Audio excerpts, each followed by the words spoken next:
Gente, eu pensei que já tinha visto tudo sobre Lula e sua família lá no Mensalão, na Lava Jato, no Petrolão, no Sítio, no Triplex, e agora me aparece esse contador que faz o imposto de renda de Lula, que está no mesmo endereço, que divide endereço com o Lulinha, e tem os bens bloqueados pela Justiça de São Paulo, junto com 2 traficantes, fornecedores do PCC, mais uma empresa com 250 ônibus que está metida nisso. Ele e a mulher dele faziam lavagem de dinheiro, ganharam no ano passado 55 vezes na loteria. Né? Imagina só, deixaram de lado aquele deputado anão do orçamento, João Alves, né, da Bahia, lembra do João Alves? Ganhava tudo na loteria. Pois é, e agora? Como é que Lula, família, vão explicar essa ligação? Os advogados estão dizendo que ainda não sabem de nada, porque o contador tem muitos clientes, etc. Uau! Estourou assim como... eu imagino que Lula deve estar muito, muito preocupado com o que a justiça descobriu. O contador se chama João Muniz Leite, né? Tá ligado? Esses 2 traficantes, PCC, Bus, né? E interessante que uma das últimas empresas de Lulinha está no endereço do apartamento onde ele mora, que está em nome de Jonas Suassuna, que por sua vez é o titular da escritura do Sítio de Atibaia. Não adiantou o Fachin cortar tudo, apagar tudo, tentar apagar tudo, Supremo idem por 8-3, né? Agora está aí, aparecendo de novo essas coisas. Bom, gente, mudando de assunto triste, os restos mortais dos 2, né? O Bruno e o Dom, chegando a Brasília esta noite para confirmar. E, pelo que eu vi, de gravação da Al Jazeera, foi um problema de disputa de pesca. Né? O Amarildo e o irmão dele, que se chama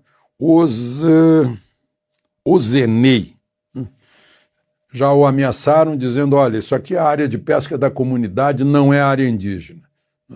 E acabou resultando nisso.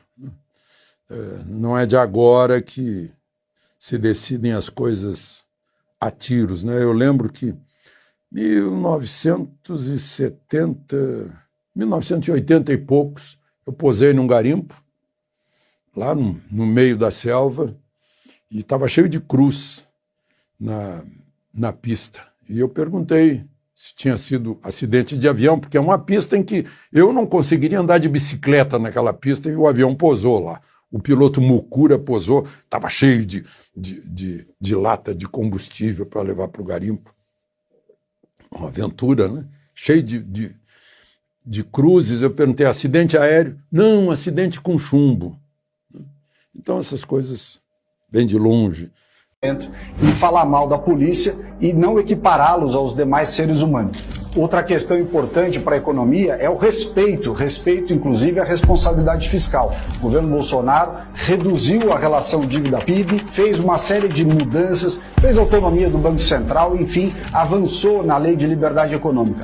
Lula, por outro lado, já para agradar a sua base de radicais, mas certamente pensa lá dentro, já disse que quer abolir o teto de gastos. Imagine como ficaria o risco Brasil numa visão como essa. Para criar empregos no Brasil, o governo Bolsonaro reduziu impostos, melhorou a competitividade da economia brasileira. Tudo isso, inclusive, em meio à pandemia. Esforços foram feitos, nem todos, evidentemente, surtiram o resultado que gostaria, mas foram feitas diversas medidas. E o que Lula propõe? Revogar a reforma trabalhista, como se ter regras irracionais e aumentar o custo de contratação fosse melhorar o padrão de oportunidades de emprego e renda para as pessoas. Não é isso. O mundo inteiro já sabe que quando você tem regras irracionais, o que acaba acontecendo é o não oferecimento de novas vagas de emprego. Desde o início de 2019, o governo Bolsonaro tem fechado a torneira de todas as mamatas, ONGs, entidades que fazem do dinheiro público aquela torneira que ia desperdiçando e jogando o dinheiro de cada um dos contribuintes no lixo. Inclusive o recurso que servia para financiar as invasões do MST e do MTST. Imagina quem Lula quer trazer para o centro de governo se ele fosse eleito? Justamente o MST, que aterroriza o homem do campo, e o MTST, que junto com o Boulos vem liderando as invasões de propriedade privada em todas as cidades nos grandes centros urbanos. E veja que o espírito democrático é uma coisa curiosa. Enquanto o Bolsonaro é atacado, dizendo que ele não é um democrata, que não prestigia o Estado Democrático de Direito, a esquerda, em todas as frentes, tem tido toda a liberdade de se posicionar e fazer discursos e ataques da forma que querem. Lula, por outro lado, instigou a população a ir constranger famílias de políticos e parlamentares em suas casas, uma coisa que nem em Cuba é feito mais. Enquanto Jair Bolsonaro defende o legítimo direito à defesa, direito individual inalienável, Lula quer fechar os clubes de tiro. É quase criminosa a mente que transforma bandidos em vítimas da sociedade. É ingênua ou mal intencionada a mídia que enxerga em todo criminoso, bem lá no fundo, uma alma boa, pronta para se regenerar. Pois há um ponto em que não dá mesmo para voltar, em que o mal se instala, invade, toma os órgãos, principalmente os vitais. Espírito fraco, índole ruim, o olhar de quem olha e não vê, de quem não tem emoção, só frieza, cinismo, maldade. É de desprezo que se alimentam os traficantes, desprezo pelos outros e até por eles próprios. São terroristas, opressores cruéis, praticam todo tipo de violência, massacram as pessoas de bem, agridem, humilham, fazem extorsão, invadem casas, aliciam menores. A estrutura de labirintos das favelas é seu esconderijo quase perfeito, com muitas rotas de fuga. Um espaço sequestrado com toda a sua gente honesta e trabalhadora. São milhões de reféns de traficantes por todo o país. A população de bem como escudo. A população de bem amedrontada e oprimida. A imprensa, de um modo geral, tenta emplacar a ideia de que os moradores são, na verdade, reféns da polícia e defende a retirada de todas as forças de segurança das favelas. Foi o que fez Brizola quando chegou ao poder no Rio de Janeiro em 1983. No meu governo, polícia não sobe morro e não entra em favela. Deu no que deu. O tráfico de drogas criou seus feudos, se fortaleceu, se encastelou de vez. Em 2020, os criminosos ainda ganharam uma força do Supremo Tribunal Federal, que também proibiu as operações policiais nas comunidades do Rio durante o combate à Covid, numa política de segurança pública, além de tudo, sem amparo na lei. Procure na imprensa reportagens, editoriais, artigos que defendam o endurecimento do tratamento com os criminosos ou a restrição de seus direitos. Será difícil encontrar. Esse tipo de conteúdo não representa nem 1% de todo o material jornalístico veiculado. A morte de um policial em serviço também parece não merecer espaço.